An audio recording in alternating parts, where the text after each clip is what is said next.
Cathy from Eclectic Images, and thanks for joining me again. Today I'm going to work on gloss card to create an Aussie scene using dye inks and brushes to build up our colour, using stamping and using some embossing to create depth. Going to be working with the emu, although this particular scene would work equally well with the kangaroo or the camel, the kookaburra. Any of those could also be used as well, but I'm going to do the emu on this one. He's one of my favourites.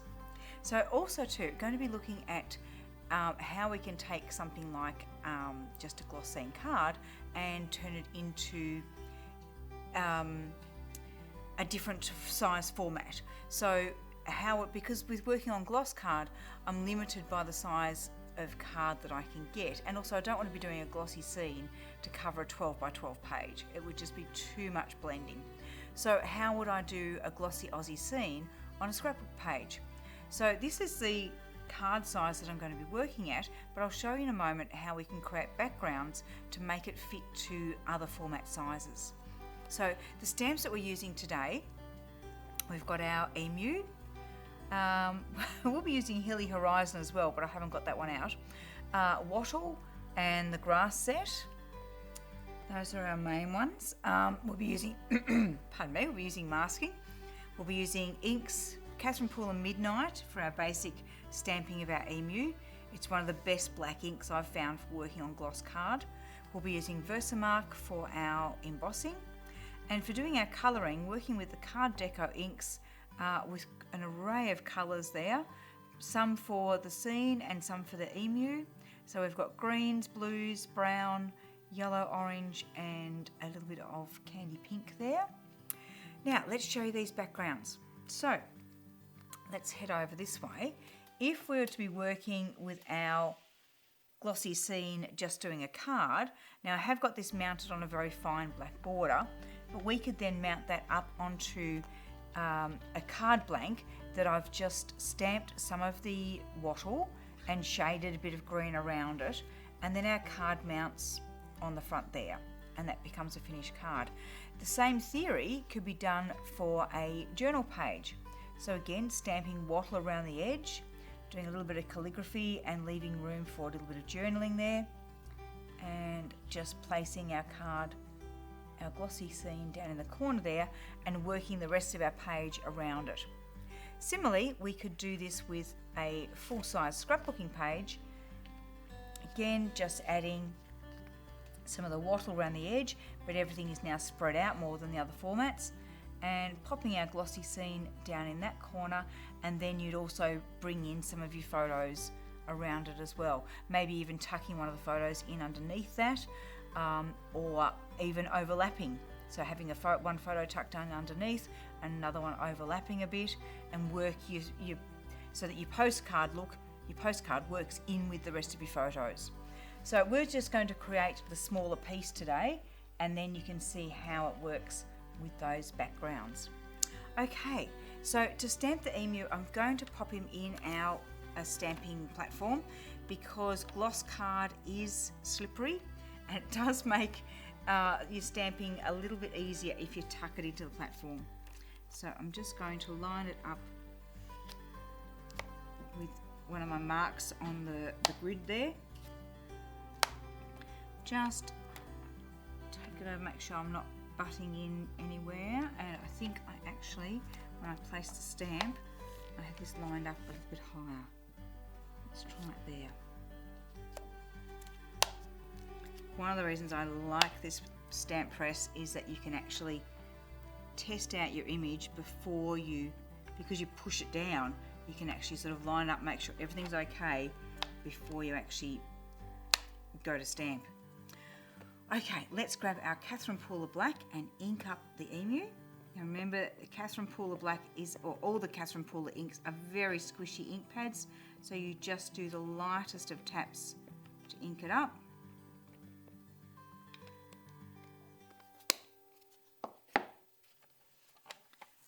Just as I'm going, just check that is exactly where I want it, and then press down. So that takes all the worry of it slipping out of the equation. You must really like that emu stamp. I do. How loved is this one? It's black. Is black, yep. It's done a lot of work. It happens as soon as you start using inks like the Catherine Pooler Black, archival inks, things like that, they're going to stain your stamp straight away. Doesn't affect the quality of the stamp at all. Now I'm just looking at that and thinking I'm not quite so happy with the inking of his eye there.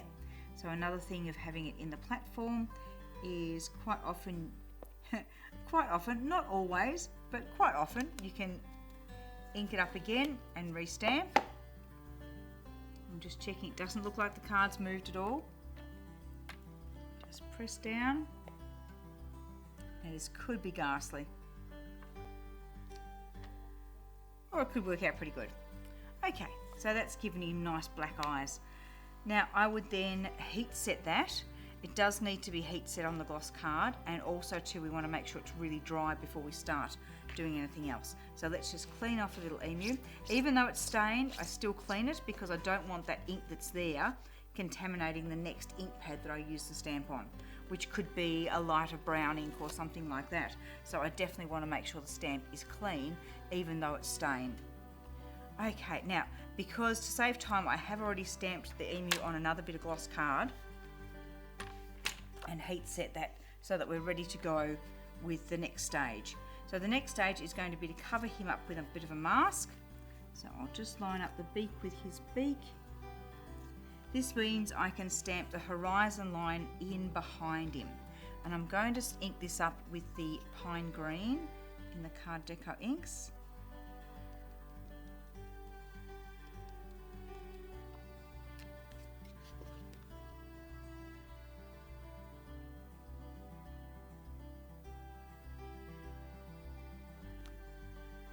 Press that on.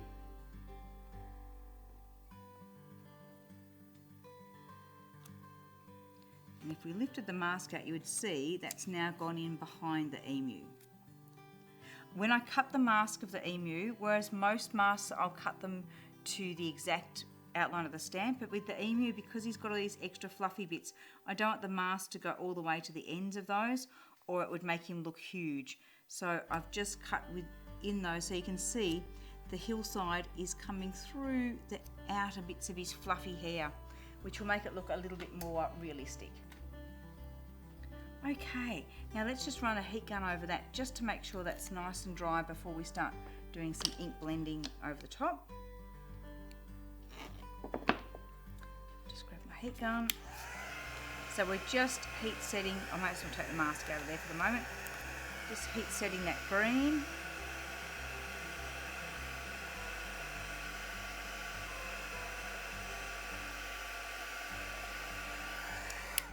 Now we'll pop our mask back in of the emu, and we're also going to mask that horizon line. And I've got masks pre-cut for this, and I've got what I call the upper and lower.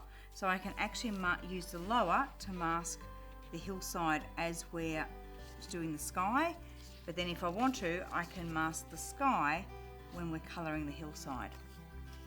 Okay. So our first step is to create our sunshine on the horizon. So we're going to mask that hillside.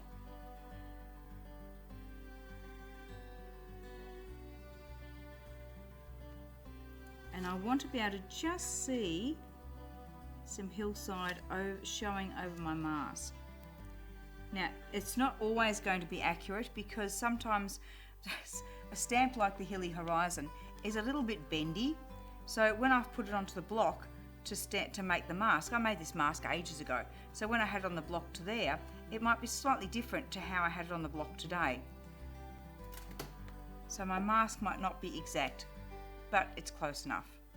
Okay, let's pop this in to create our sun. So I'll start off with the Canary yellow and a yellow brush. This is using the Future number 10 brushes, which I like because they've got a nice rounded end. They don't tend to leave brush marks because they're the size they are, but they're not too big. I do find that the blending brushes don't work as well on the gloss card. I think there's too much brush area. So let's just pop the yellow in there.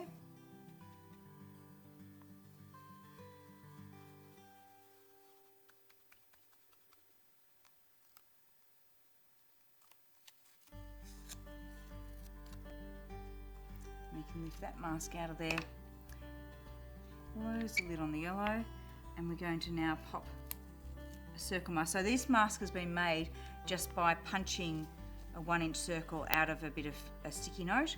So we've got the surround and then we've got the actual circle as well. Let's pop that over the top. And we're ready to start doing the rest of our colouring. So I'm going to start off with a bit of yellow as well, just along that top of the hillside. Then start picking up some orange.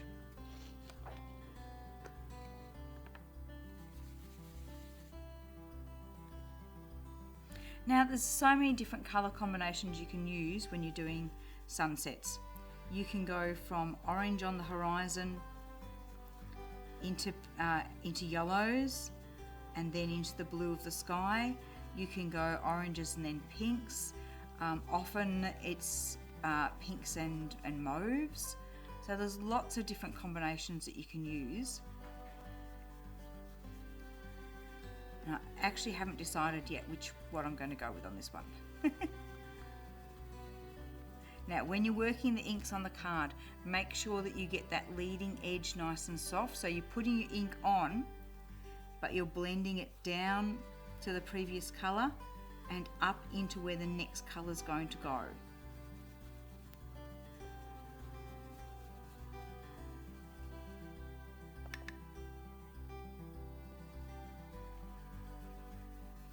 You don't want to ever try and work too large an area, or you'll find that by the time you come back to blend the edges, it's actually dried too much. So on gloss card, you do have good blending time, but you don't have forever. So do make sure that you always keep your edges soft. I'm just going to lift that mask up a little bit because I don't know as I want a solid edge around that little emu, and I've got one already. Okay. Let's actually lift the mask out from him for this bit. See how I've got a solid edge there? I don't like that. So I'm going to come in the other side. I'll come back to that bit in a moment. So if I actually just work that orange on this side of him and just work into his fur a bit,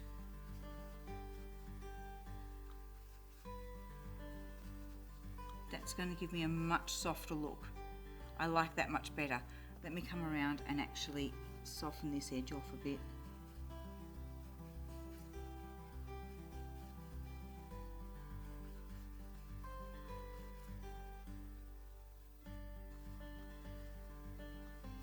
Okay, I'm going to come back in with the Canary yellow, which means picking up my green brush isn't a good plan. We'll go back to a yellow brush. Okay.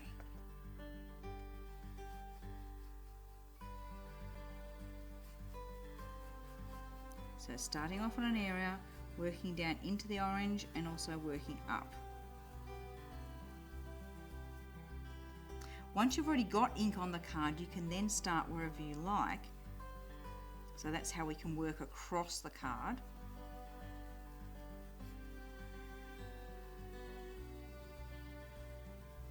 But I'm still working that edge up there to keep that really soft.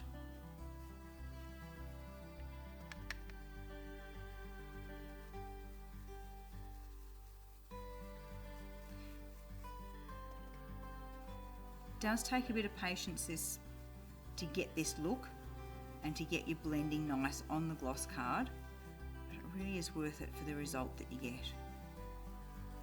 It's just circles and keeping those edges soft. The other thing is, have your brush moving when it hits the card, which means either start it moving on the scrap and then come in, or if you're going to go directly on the card, have it moving in the air above the card, ready so that when it touches it, it's moving. If I just get a ink up and go straight on the card like that, I'm going to get a blob that will dry with solid edges that I won't be able to blend out.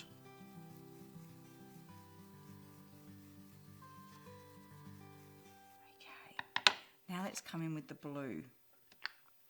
So use the sky blue to start with. And a lighter blue brush.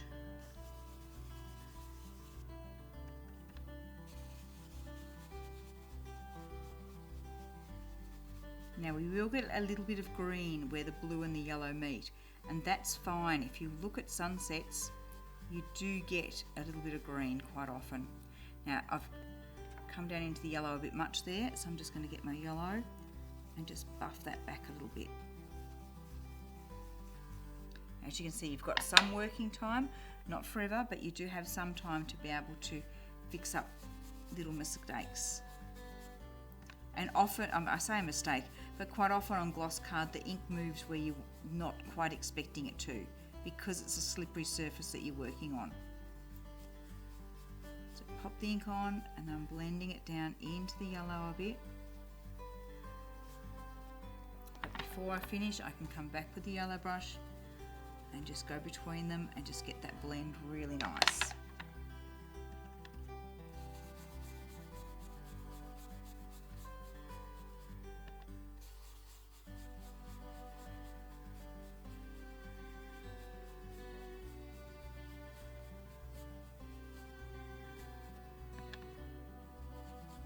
I do have to warn you that it is a little bit of a workout when you're not used to it.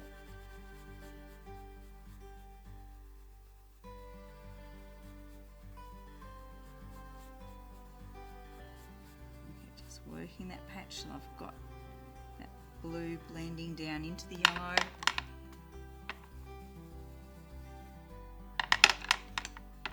Just a little bit more on that patch, I think.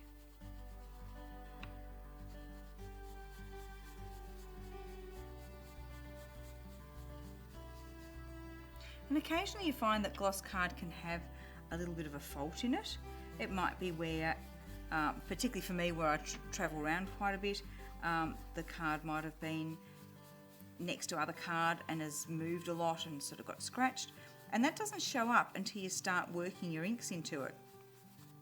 So that's where I might come back later and add some embossing over the top just to cover up any little fault marks. Now I'm not happy with that edge there, so I'm quickly going to come in with my yellow. Just smoosh it or circle it and just blend that back a little bit. Okay, better.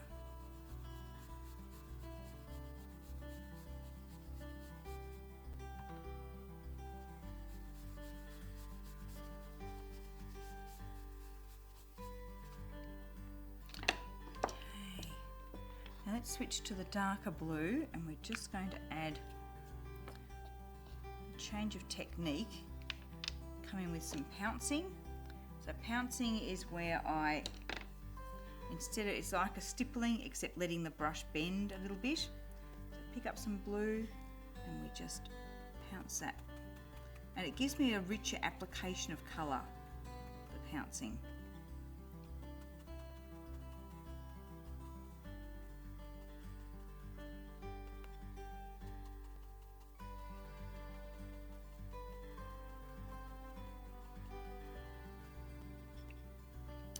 If I wasn't too happy, if I feel I'm getting a bit of a line, I'd come in with my lighter blue brush and just blend it back a little bit.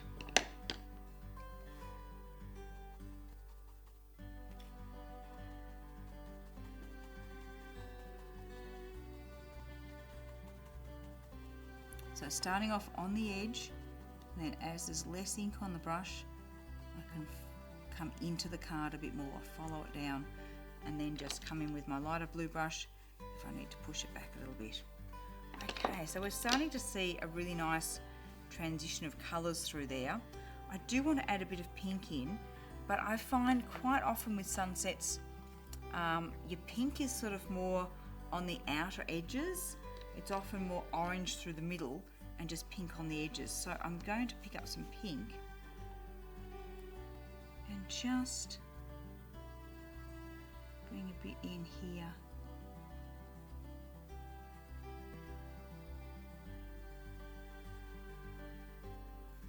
Grab that yellow brush and just blend it all in.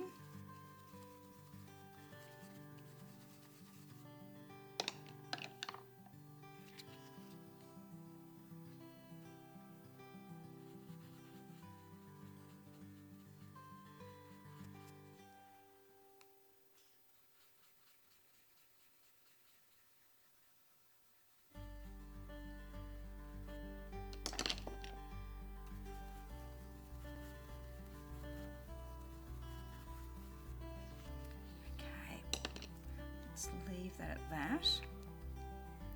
And we'll come to our hillside. So there's our lovely little sun peeking up over the horizon there. So if I wanted to, I could use the reverse mask here. And this would make life very easy to then come in with my green brush, where it is, there it is, and some spring green ink.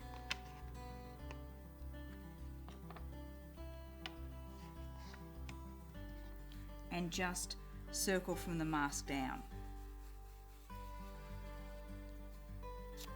So that makes it very easy to get a nice crisp edge there.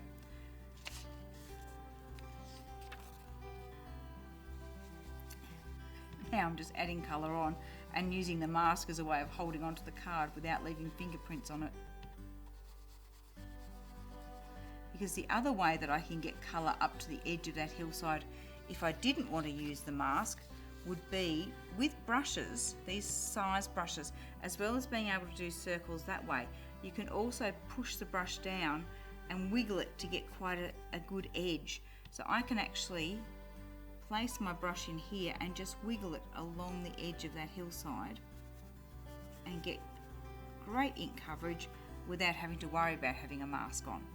So you can either mask or not for this bit depending on how you feel confidence-wise about having a go with different ways of using the brushes. So I can just pop that in there and just wiggle up, or I can actually pop the mask in and colour down from it. So it's really up to you what you find easier.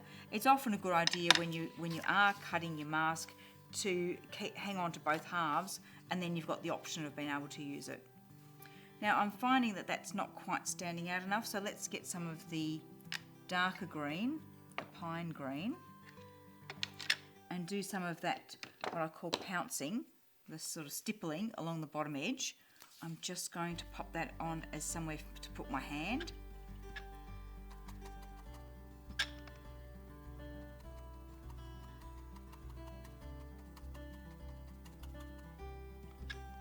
I think this will give the mountains a bit more 3D quality by having a deeper part to the front of them.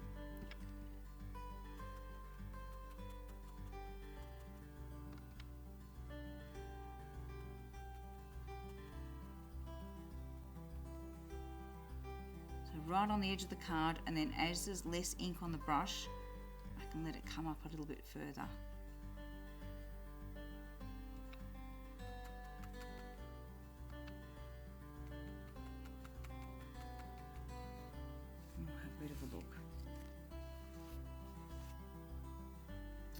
To make a bit of a line there, so I'm just going to do a little bit of circles just to blend it out. There we go. So now we've got a little bit of transition between a bit of deeper green into a lighter green. Okay, now to add some colour to the emu, I'm going to come in with brown and a brown brush. Now, colouring, background colour is one thing, but actually colouring something in on gloss card is definitely not an exact science. Definitely not an exact science. Because it's gloss card and it's slippery, it could move all over the place. So you're not trying to get an accurate colour, we're trying to add a suggestion of colour. I also find too, if you've got something smaller on gloss card, like if we're working with the small Aussie cottage or the old shed, if you add too much colour, it just becomes a blob. You lose all the definition of the stamped image. So on this emu, I'm not going to try and be colouring him exactly. I'm just going to add a suggestion of brown. So I'm just wiggling the brush in there.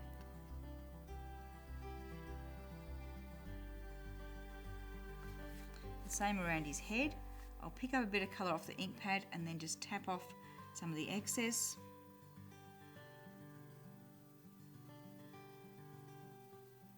So we're basically trying to add a bit of colour. Now I can see already I've got a line there, and I don't want his head to have solid lines. So I'm just going to use my yellow brush that I used in the background just to buff that back a little bit. We just want, as I said, a suggestion of brown. We don't want it to look like, we don't want to get solid edges to it. Let's come in around his eye there. Just dab a little bit in there. And a little bit around this side. We're just wanting to take away some of the stark whiteness.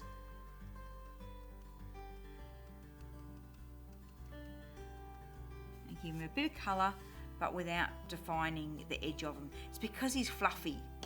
If I was working with something like the emu, sorry, not the emu, the camel, I would be colouring a lot more defined because he's got a definite solid edge to him. And we will do this more defined as we do the beak and the eyes because they've got more defined edges. But the edge to him there is fluffy, so I don't want it to be defined. I don't want to be a definite shape. I hope that makes sense. Okay, so to do his beak, let's add some yellow, and I'll switch now to the number 2 filbert brush. You can't do circles with this, so I'm just going to drag it instead.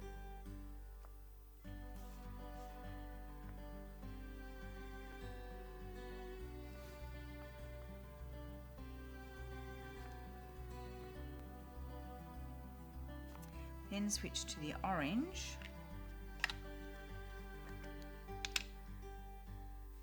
And you know, so same as when I'm working with the big brushes, I just ink the end of the brush. It gives me a bit more control.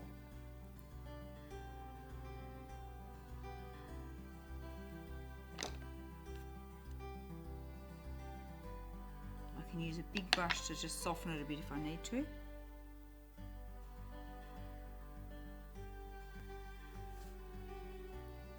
I find if I do it in one colour, it's very two-dimensional. If I add the other colour in, it just lifts the beak a bit.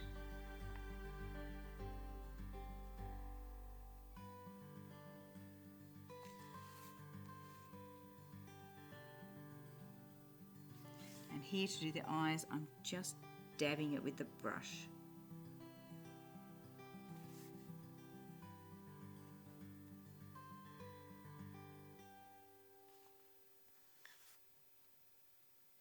And there will be some bits that go over the edge, that's fine.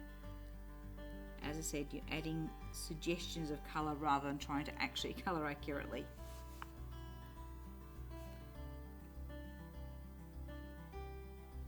Okay, so that's our basic scene. As you see, a little bit different to the previous one that I've done, a different combination of colours, but works just as well. So it just shows you can build, and even working with the same colour, same inks, you can work out different. I've added a bit more blue down the edge of that one, which is blended with the pinks to create the mauvey tones. So yeah, even using the same palette of inks, you'll find you'll get different blends each time. Now we're going to emboss over the top of this, which means I need to make sure this is really, really dry. So sorry guys, going to have to use the heat gun for a moment.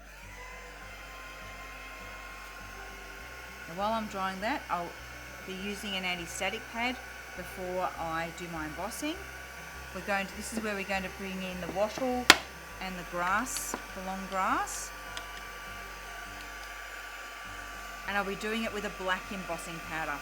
I find that if I use like a black ink with a clear powder over the top of it, it's not opaque enough. I want a real silhouette look. So I really want to get the blackness of black embossing powder. It sounds a bit crazy, but it actually, saying the blackness of embossing powder, but it actually does really work, that you need the definite black to create the silhouette look. Okay, now, so by going over with our anti-static pad, it's not only anti-staticking it, but it's also helping to make sure that it's really dry. Okay, and then we cross our fingers. I'll get my embossing powder out ready. Now, usually I work with embossing powders just from the small jars they come in, but I do use black a lot, so I do have that in a bigger container. You sound all excited to be doing some embossing. Oh yes, yes, especially black embossing. Now the only rule you've got to think of when you're doing your embossing is not to emboss over where you've already embossed. So I actually might do the grass in the lower half first, so I can see how high I've gone with that before I put the wattle in. And I might want a little spoon for the embossing powder, which I do have one just here somewhere. I think I do. Here it is, just a little scoop. Okay. Right, get our Versamark ink. And I'm using the long grass, and I'm also using the very short grass from this set. So in this set, using the tall long one and the smaller one as well. Okay. And now the idea of doing the emu in the Catherine Pooler ink means that we can now emboss over the top, and it looks like he's peeking out from within the grasses.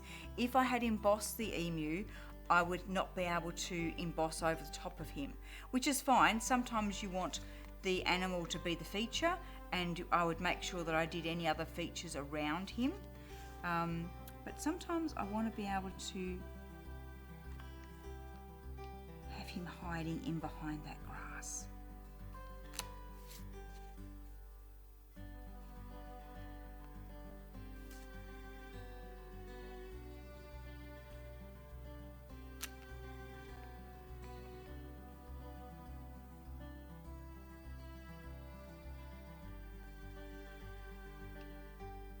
Now I can see where I'm stamping by the shine on the paper.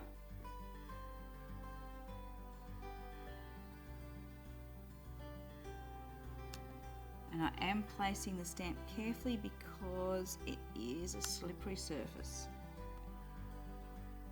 So sometimes I might move so I can sort of see that shine there to see where I've put the last stamp. Let's hope that's exactly what I want. I think it is. I can see most of it there. So now let's pop it into the embossing powder.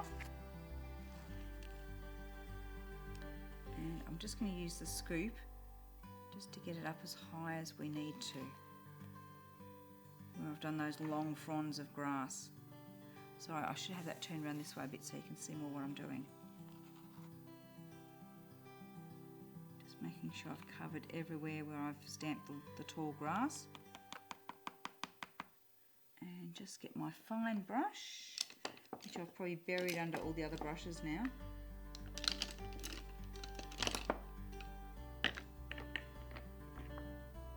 Great. Buried it so well I cannot see it, and yeah, I'm sure it was there a moment ago.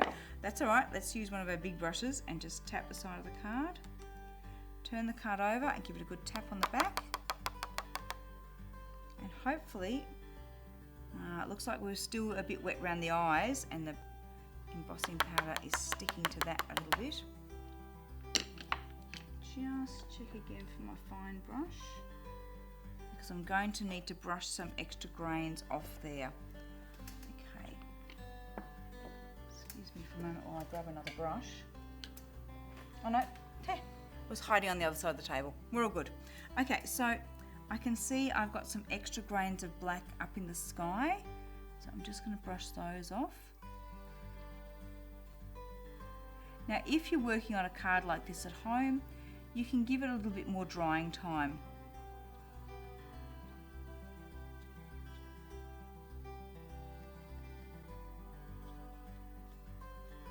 Or between doing your inking, this would be a good time to create your background card so that this bit's got plenty of time to dry before you start trying to do your embossing. Let's just check a few bits off that side. Now if you get a bit like in amongst the grasses there, I tend to say that's just that it's a very buggy night and there's lots of insects around, and not worry about it too much. But in the sky, I really would like it to be a lot clearer. So that's why I'm being a bit more fussy over getting those extra grains from out of our sky.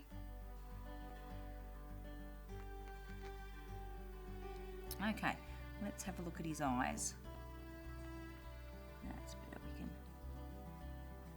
clear all that off there. A little tap on the back,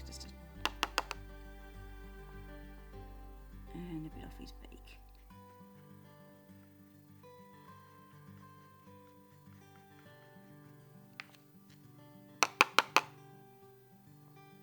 I don't think we've got a lot extra around the grasses. There's a bit there, but not too bad. Okay, let's give it a heat. I'll just move the embossing powder to one side.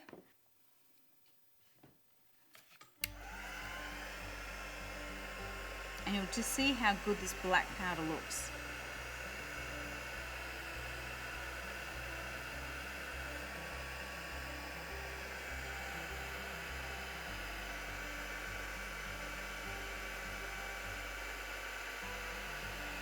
Just creates such a good silhouette.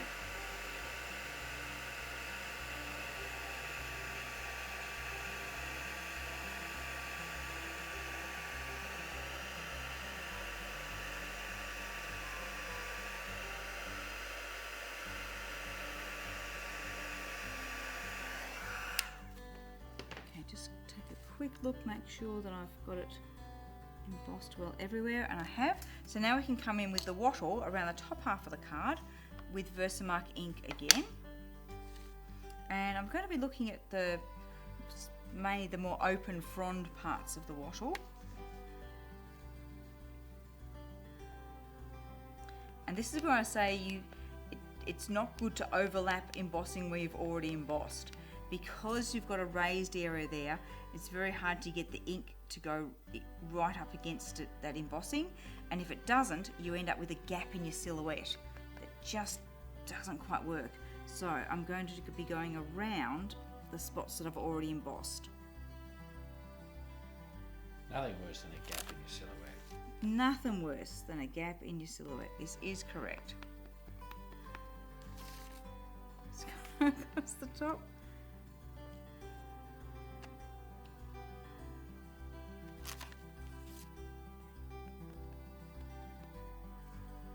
Pick the card up and look to see where it's shiny, to see where I've already put some ink on.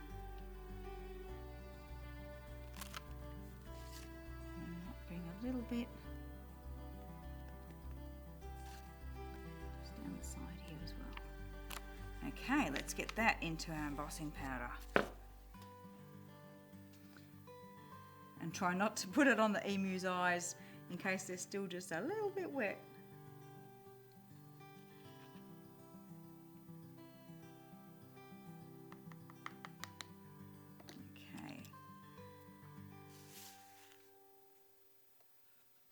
Tap the edge, turn it over. Oh, very nice. Okay, just double check that we haven't got grains where we don't want them.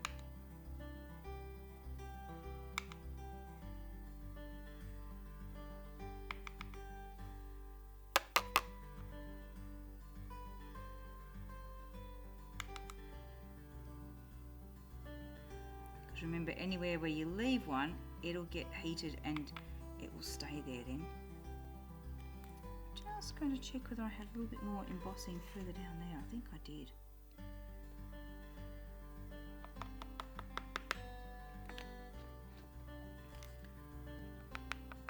I did indeed. Look, we've just picked up some extra bits of wattle there. And extra bits that we don't want. Probably a thumbprint in there.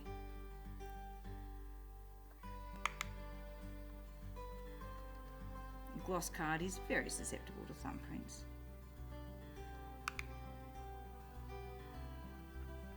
Okay, move our powder out of the way, get our heat gun going. This is going to look wonderful, if I say so myself.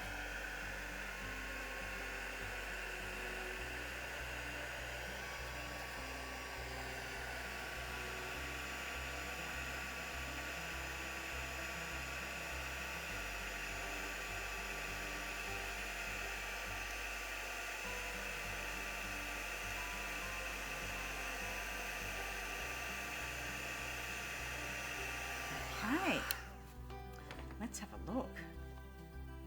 So here's our scene with our little emu and all of our beautiful sunset colours.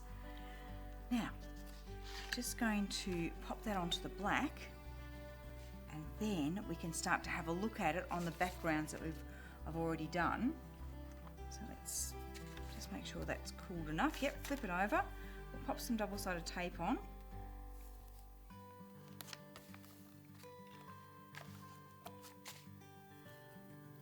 I've got grains of embossing powder everywhere.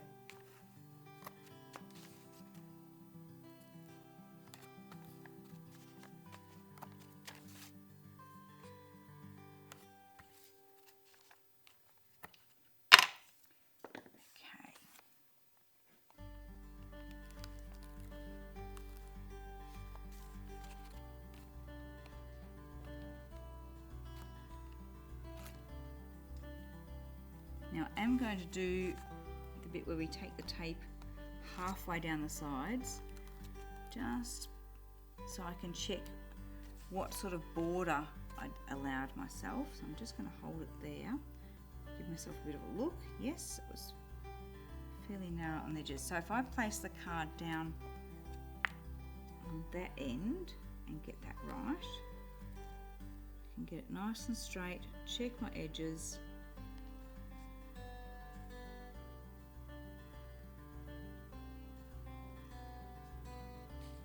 Stick that end down, and then I can pull out the double-sided tape.